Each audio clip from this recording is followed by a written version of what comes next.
ഇപ്പൊ കാസർഗോഡ് മുതൽ തിരുവനന്തപുരം വരെ വലിയൊരു നാടകം നമ്മൾ കണ്ടു.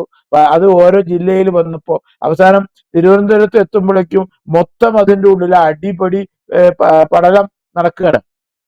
അതിന്റെ ഇടയിലാണ് ഇപ്പോ തെരഞ്ഞെടുപ്പ് കമ്മീഷൻ ഇത് പ്രഖ്യാപിച്ചിരിക്കുന്നത്. അതും ഒരാളും വിചാരിച്ചില്ല ഇന്നലെ ഈ പ്രഖ്യാപനം വരും എന്നുള്ളത്. അഥവാ വന്നാൽ തന്നെ സ്വയം എല്ലാവരും ഒരു തീരുമാനം എടുത്തിരുന്നു. അതായത് ഏപ്രിൽ 15 വരെ വിഷു ആണ്, അതിന് മുന്നേ വേറെ എന്താണ് ഇവിടുത്തെ മറ്റുള്ള കാര്യങ്ങളുണ്ട്. അപ്പോ ഒരു ഏപ്രിൽ അവസാനമാണ് ഇവരൊക്കെ പ്രതീക്ഷിച്ചിരുന്നത്. പക്ഷെ അതിനൊക്കെ തകിടം മറിച്ചുകൊണ്ട് കേന്ദ്ര തെരഞ്ഞെടുപ്പ് കമ്മീഷൻ പ്രഖ്യാപനം കറക്റ്റായിട്ട് നടത്തി.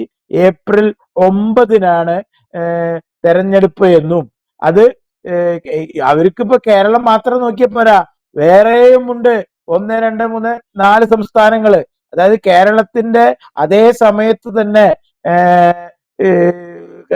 ഭരണ മാറ്റം തീരുമാനിക്കേണ്ട പോണ്ടിച്ചേരി, ആസാം, തമിഴ്നാട്, പശ്ചിമ ബംഗാൾ പ്ലസ് കേരള 5 സംസ്ഥാനങ്ങളിലെ തെരഞ്ഞെടുപ്പ് കമ്മീഷന് കൺട്രോൾ ചെയ്യണം. അപ്പൊ അവർ അതിനനുസരിച്ചിട്ടുള്ള ഒരു പാറ്റേൺ ആണ് ഇപ്പൊ അനൗൺസ് ചെയ്തിരിക്കുന്നത്.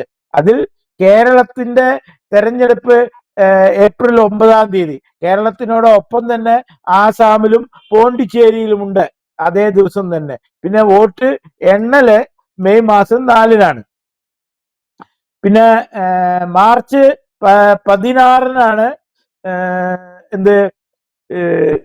അതായത് ഇന്നാണ് തെരഞ്ഞെടുപ്പ് പ്രഖ്യാപനം ഔദ്യോഗികമായി ഗസറ്റിൽ വരാൻ പോകുന്നത്.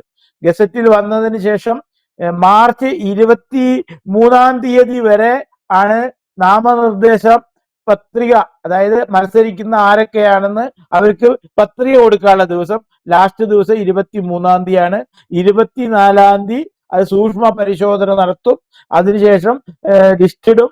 അതിൽ പിന്നെ കൊടുത്ത ലിസ്റ്റിൽ വന്നവർക്ക് പിൻവലിക്കാനുള്ള തീയതി മാർച്ച് 26 കൊടുത്തിരിക്കുന്നത്. കൂടുതൽ വാർത്തകളും വിശേഷങ്ങളും നിങ്ങളിലേക്ക് എത്താൻ ABC മലയാളം സബ്സ്ക്രൈബ് ചെയ്യുക, ബെൽ ബട്ടണും അമർത്തുക.